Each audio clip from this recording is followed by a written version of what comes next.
vsem. Današnjo tiskovno konferenco pač namenjamo sobotnemu shodu kmetov, opozorilnem shodu, kjer kmetje hočejo opozoriti na nevzdržno kmetijsko politiko oziroma padanje odkupnih cen, predvsem mleka in ostalih kmetijskih pridelkov. Ne bi se temu odzvali, če ne bi v Slovenski demokratski stranki že leta opozarjali, kaj se bo zgodilo in če izpraševali ministra, kakšno rešitev ima takrat, ko bo konec mlečnih kvot. Minister je zagotavljal, da pač ministrstvo dela na tem, vendar sedaj vidimo, da ni nič narejenega, še več. Mlekarno, ki odkupuje več kot polovico vsega mleka v Sloveniji, so kupili tujci, ni v naših rokah in tam zelo zmanjšana možnost kakšnekolih ukrepov na področju odkupnih cen. Poleg tega je pa tudi nova kmetijska politika 2015-2020, kjer smo v naši stranki pričakovali, da bo operativni program razvoja podeželja, kjer je kar nekaj sredstev, tako naravnan, da bojo dobili pomoč oziroma neko nadomestilo tisti kmetje, ki kmetujejo na območjih z omejenimi dejavniki kmetovanja. Tega je skoraj 3/4 vse kmetijske zemlje v Sloveniji. Pa se je zgodilo, zdaj se je pokazalo, da so te subvencije čedalje nižje in mi se sprašujemo, kakšen bo trend zmanjševanja kmetovanja oziroma opuščanja kmetovanja na teh območjih do leta 2020, do takrat sicer veljata nova kmetijska politika.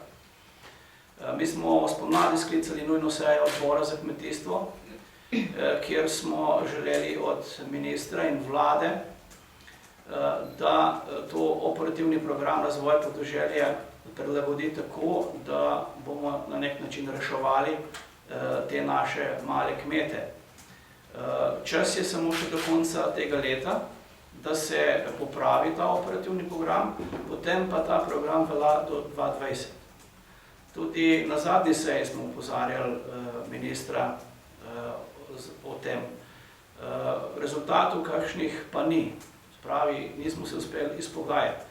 Kmetje na terenu celo pravijo, da Avstrijci subvencije iz nižinskega dela selijo v hribovski del, pri nas pa obratno. Imamo informacije tudi iz terena, da tudi ti okoljski ukrepi do sedaj v stari politiki je bilo včlanjenih preko 20.000 kmetov, sedaj po novem samo 7.000, prav manj kot tretjina, ker so ti okoljski ukrepi nesprejemljivi za večino kmetov. Situacija je slaba, zelo slaba, zato ta shod mi podpiramo. Ta shod je predvsem na račun znižanja cen, odkupnih cen mleka, tudi cene mesa so zelo nizke, vendar večji problem vidimo, ki se bo pojavil čez leto, dve, zaradi slabega operativnega programa razvoja podeželja, oziroma kaj bo s tistimi kmeti, ki sedaj še kmetujejo na tistih parih hektarjih, imajo glav živine, nekako se še vztrajajo, predvsem z ljubeznijo do zemlje, da ohranijo tradicijo, po novem pa tudi tega ne bo več. Večji kmeti pa zaradi konfiguracije terena, zaradi razdrobljenosti posestne ne morejo obdelovati te zemlje, da bi večji kmetje to obdelovali. Zato se bojimo, da bo samooskrba še padla, da bomo še bolj odvisni. Kmetijstvo predstavlja samo dobre 2% bruto družbenega prihodka v Sloveniji. Globalno ne pomeni to za gospodarstvo, za prihodek v proračun ali pa v BDP veliko. Vendar je predelava hrana strateškega pomena, to se vsi zavedajo. In če gre samo za 2%, bi mogla vlada poskrbeti, da bi neko suverenost na tem področju tudi ohranili. To delajo vse pametne države. Veliko držav celo je prepovedalo izvoz hrane, ker jih more subvencionirati pridelavo hrane. Pri nas pa se precej mačehovsko obnašamo. Če povem v prispodobi, ko smo opozarjali leta nazaj, je približno tako, kot da v soseščini grmi in se bliska, sosedje se pripravljajo na to, pri nas pa nihče ni razmišljal o tem, da bo to prišlo tudi k nam. Še celo več. Tudi sedaj, ko že pada, ne znamo dežnik odpreti. Vlada se neodgovorno obnaša do kmetijstva in kmetje imajo prav, da opozorijo na to še pravočasno. Jaz se bojim, da časa zmanjkuje, leto 2016 je tukaj in potem bo ta kmetijska politika zabetonirana do 2020. In tudi država, če bo hotela, bo zaradi enotne skupne kmetijske politike imela zavezane roke, da bi lahko kaj uspešno intervenirala v teh naslednjih 5 letih. Kaj več o samih cenah bo pa povedal kolega. Hvala lepa, lep pozdrav tudi v mojem imenu kot podpredsednik Kmetijsko-gozdarske zbornice, izvoljen na listi Foruma za kmetijstvo in podeželje SDS-a. Podpiram ta shod, seveda v Kmetijsko-gozdarski zbornici že dalj časa opozarjamo na padec cen, na nizke cene, na odnose v verigi med proizvajalci, predelovalci in pa trgovino. Vendar pač, ker nekega pravega odziva v tem letu, ki je najbolj drastično prišlo do teh padcev cen, ni bilo, smo se odločili, da tudi javno, na miren način opozorimo tako politiko, tako potrošnike, tako državljane, da pač stanje, ki se nakazuje v kmetijstvu, pomeni na dolgi rok propad kmetijstva, opuščanje kmetovanja, kar pa seveda za državo, kakršna je Slovenija, vsekakor ne bo prineslo nič dobrega, ampak seveda samooskrba bo še naprej padala, kar je za naše državljane sigurno slabo, kajti to posledično pomeni, da bo k nam prihajala hrana, ki bo nekvalitetna, kar se že tudi zdaj na nek način dogaja. In kot sem prej že upozoril, cene so padle v tej skoraj do 20%, sploh na področju mleka.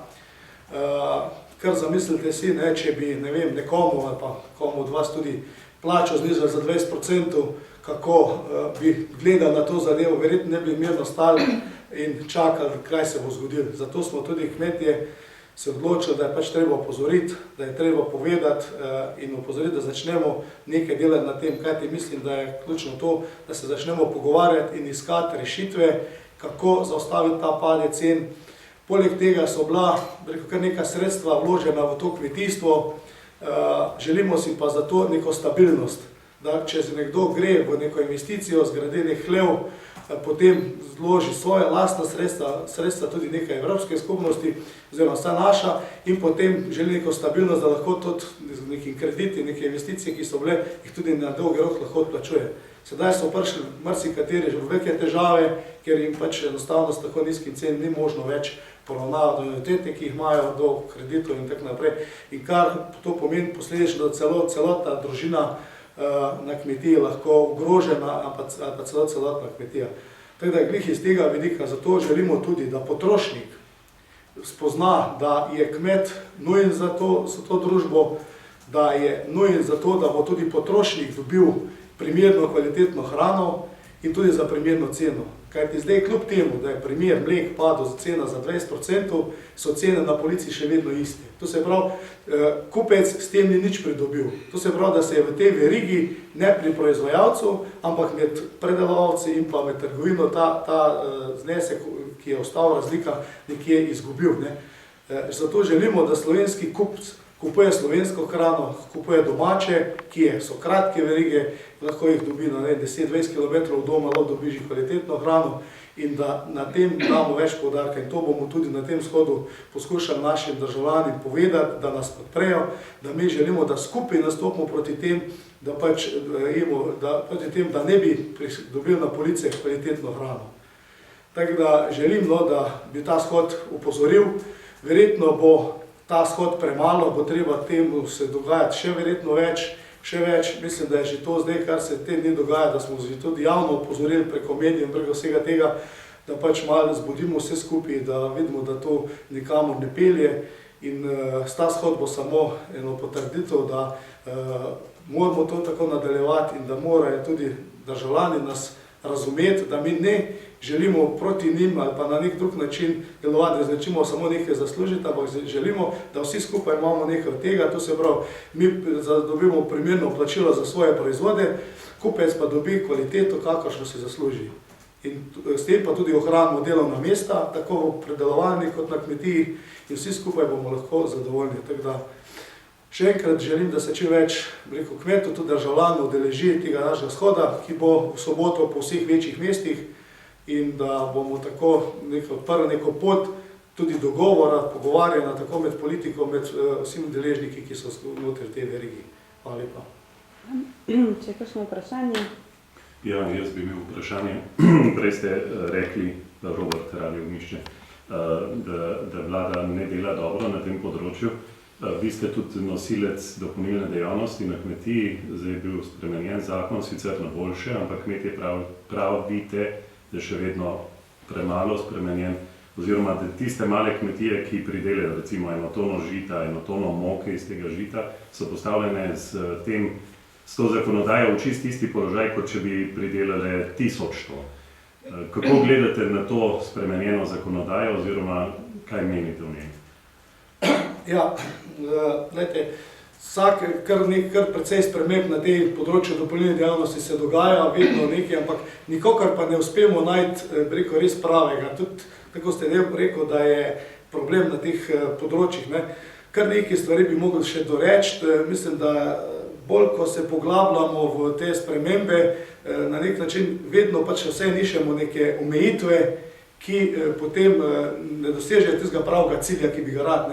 Da teh dopolnilne dejavnosti, ki so namenjene to, da se v teh malih kmetijah, ko imajo neko dodano vrednost, da pač, ker se z osnovno kmetijsko dejavnostjo ne morejo preživeti, da na tak način preživijo. Vendar, se pravi, tudi Kmetijsko-gozdarska zbornica ima zopet, kljub temu, da smo že prej imeli pripombe na vse te uredbe, ki so jih pripravili, zopet še ponovno, ker žal pač na ministrstvu večinoma ne prisluhnejo temu, da je to treba pisati, iti nasproti kmetom, ki se s tem ukvarjajo, da jim zmanjšamo administracijo, da jih ne obremenjujemo preveč z vsemi temi zakonodajo, ki je napisana, imamo predvsem, ki se gre veliko v veterinarskih zgodbih in vsega tega. Tako da mi bomo še zdaj naprej imeli tudi že nove pripombe v tej novi uredbi, tako da skozi se nekaj usklajujejo, ampak tiste prave rešitve pa nikakor ne moramo prejti skupaj. Pa se vam ne zdi čudno, da se ta zgodba vleče toliko let, ker to za kmetijo pomeni propad? Ja, seveda, se pravi, mi vse skozi imamo, ampak ministrstvo na nek način, ko se pač pogovarjamo tako, ja, vas razumemo, vemo kako in kaj, ko pa to treba spraviti v uredbo, treba napisati, so pa zmeraj neki še to, pa še ono, pa še te omejitve, ki nas pač omejujejo, da bi pač lahko te dopolnilne dejavnosti delovali na nek bolj enostaven, preprost način, da pač se tudi dogaja, da je prodaja in da to lahko prodajaš doma, da je čim so krajše te verige, poti. Ne vem, zakaj pač na nek način ne razumejo tega, da je pač treba ljudem omogočiti, poenostaviti stvari in omogočiti čim lažji prihod do nekega zaslužka. Posledično pa tudi pomeni, da tudi ti plačujejo davke, prispevke, vse to je povezano, ker potem po drugi strani pa ni govora o delu na črno in vse, treba je pač prilagoditi zakonodajo, da bo enostavno in da bojo vsi na nek način uradno, tako je treba, pač počeli svoje stvari in da bojo na tak način tudi potem kmetije imele dohodek in da bojo lažje preživeli, da ne bo res, ker zdaj z nizkim cenim pa še z tako zakonodajo potem res te naše kmete zelo omejujemo in jih praktično silimo v to, da razmišljajo, a bi sploh še kmetovali ne bi. Na ministrstvu, se opravičujem, trdijo, da niso oni krivi, ampak da je nasprotovanje gospodarske zbornice, predvsem pa ministrstva za finance. Ja, tudi sigurno je to, ampak gledajte, mi imamo ministrstvo za kmetijstvo, ki bi pač naj ostala ministrstva prepričala in dopovedala, ker poznajo, ker so strokovnjaki na tem področju, da je to nuja za kmetijstvo. Žal je, da pač tega ne spoznajo in da, gledajte, to je ena vlada, to se pravi, znotraj te bi minister veliko govori, da je to vejo, da ve, kako je treba narediti, to se pravi, treba znotraj vlade to uskladiti. Ne vem, zakaj bi bil problem finančni ali pa tudi gospodarski, da pač to, seveda gre zmeraj za kako vrsto konkurence, kar se dopolnilne dejavnosti, primer turizma, pa tega tiče, seveda smo zmeraj na neki meji, kaj je turizem, kaj je gostinstvo, kaj je dopolnilna dejavnost, ampak vse, na kmetiji zagotovo ni gostinstvo, gre se za turistične kmetije, gre se za izletniške kmetije, kjer je pač osnova kmetija še vse. Lahko je dopolnim, na zadnji seji odbora za kmetijstvo je minister izjavil, da je naša uredba o dopolnilni dejavnosti boljše, kot je imajo v sosednji Avstriji, vendar je problem v davčni zakonodaji. Ja, hudiča, sej vlada sprejema uredbe, vse to gre iz iste hiše. In jaz sem dal primer, da pač, kot bi rekel, naša ura je lepša kot tista švicarska, samo žal naša ne gre, ona pa kaže točen čas. To je za kmete, da za kmete ni pomembno, katero ministrstvo je krivo. V Avstriji ni potrebno davčnih blagajn, ni potrebno račune izdajati tam na stojnicah kot pri nas. Bili smo v Avstriji in smo videli, zakaj v Avstriji vse lepo funkcionira, cene, ravno tako je tam evropska kmetijska politika, vse evropske direktive veljajo tako kot pri nas. Ampak Avstrijci znajo. Pri nas pa, če pride k nam že tako zasoljena evropska zakonodaja, jo pri nas uradniki še malo bolj poselijo in se potem smejo, kako jih ljudje ne more prebaviti. To je naš odnos tudi na drugih področjih, tudi v gospodarstvu, ne samo v kmetijstvu. Dočim v ostalih državah poskušajo to zakonodajo, če je prestroga, čim bolj omiliti in čim bolj prilagoditi razmeram, ki veljajo, kakršne so pač v tistih državah. Pri nas pa delamo nasprotno. Jaz sem pozoril tudi ministra glede katastrskega dohodka, obdavčevanja kmetij. Zakaj mi ne vzamemo nemško-avstrijski model, kjer imajo davčno vrednost kmetije, ki velja tudi po 20 let in to je osnova tako za subvencije kot za kredite, da se izmeri nek potencial kmetije, koliko lahko pridela in na ta način se tudi kmetija spremlja in obdavčuje, in obremenjuje z davki in sofinancira in kredite lahko dobi. Toliko, koliko je zmožen plačevati. Včeraj sem na televiziji videl, kako je francoski kmet postavljal križe v spomin tistih kmetov, ki so naredili samomor. Tudi pri nas se že to dogaja. Bojim se, da bo tega čedalje več, ko ne bojo mogli več pokrivati svojih kreditov, ki so jih vzeli za svoje hala, za svoje hleve ali pa za svojo mehanizacijo.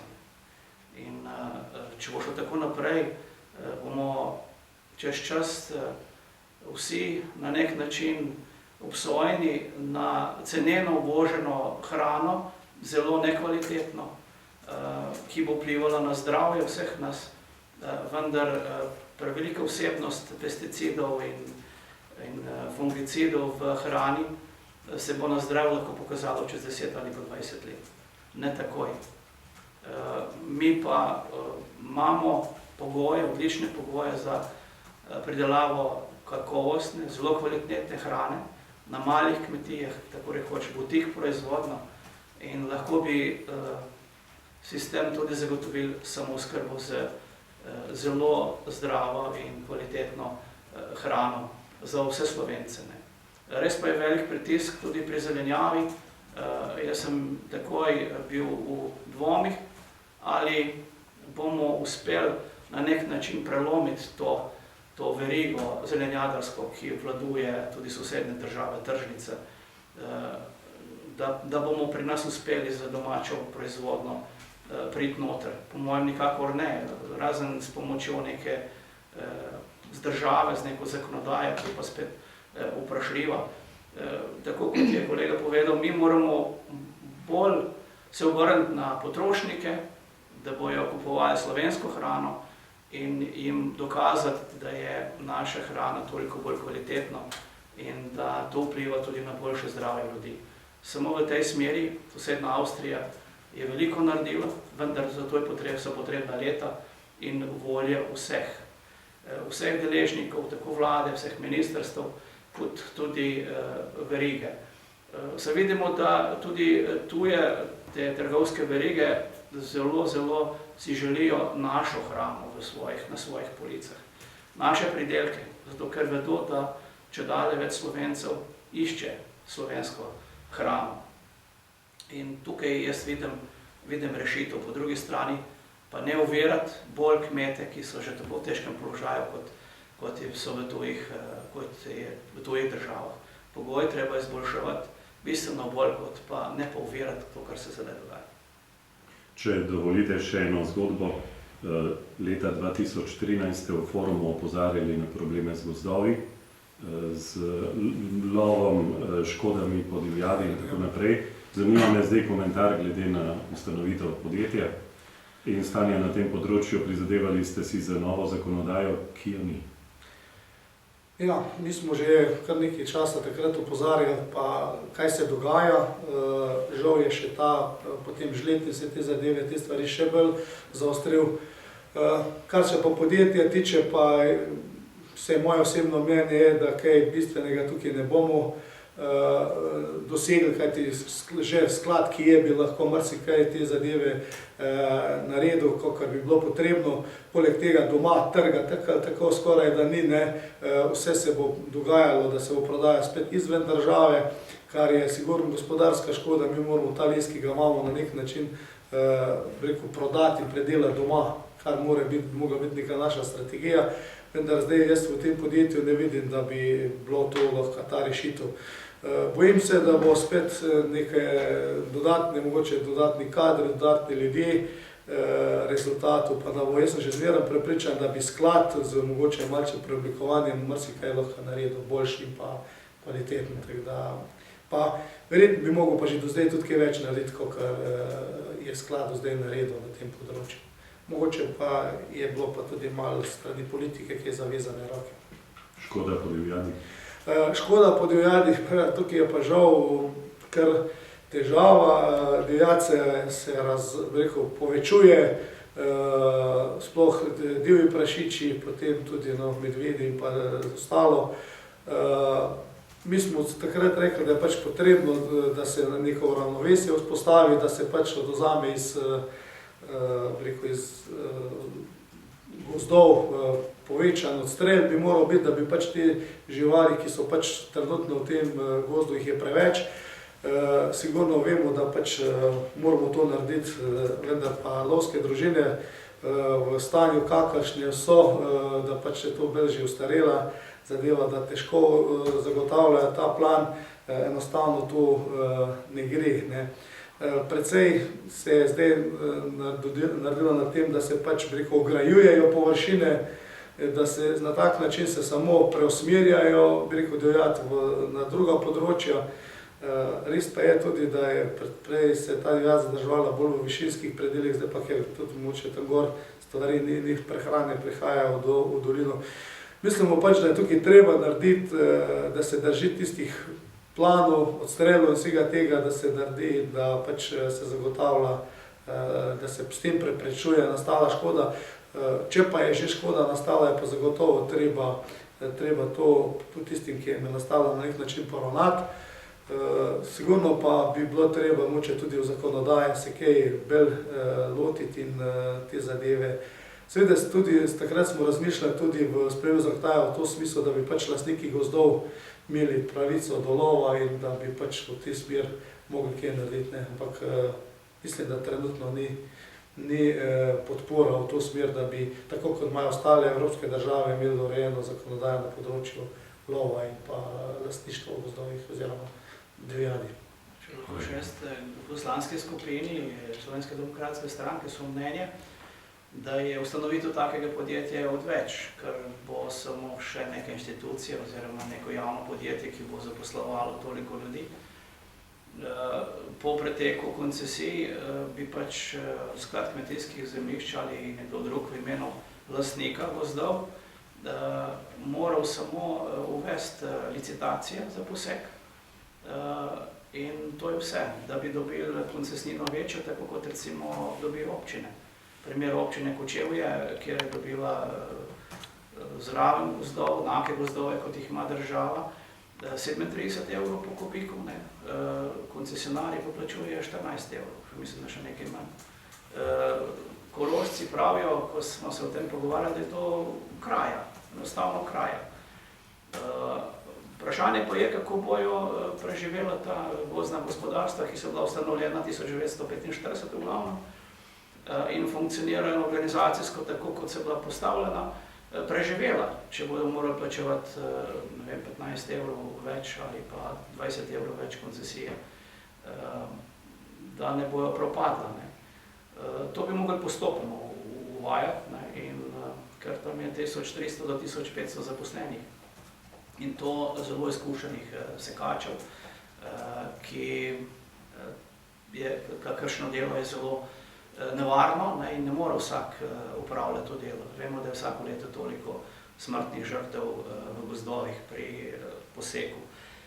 Tako da mislimo, da je to odveč, samo na trg je treba dati to storitev. Kar se podjetja tiče pa, če že, potem bi morala biti meja na gozdni cesti. Stvar kmetijstva tega ministrstva je poseg in spravilo do gozdne ceste. Če hočemo pa ustvariti neko lesno verigo, je potem od tam naprej pa bolj v pristojnosti ministrstva za gospodarstvo, ki bi moralo vlagati sredstva in na nek način pobuditi to lesno proizvodnjo.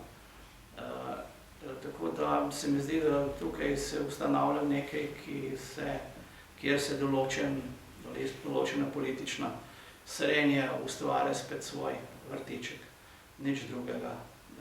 Ne bo pa država imela kaj bistveno več kot sedaj od tega.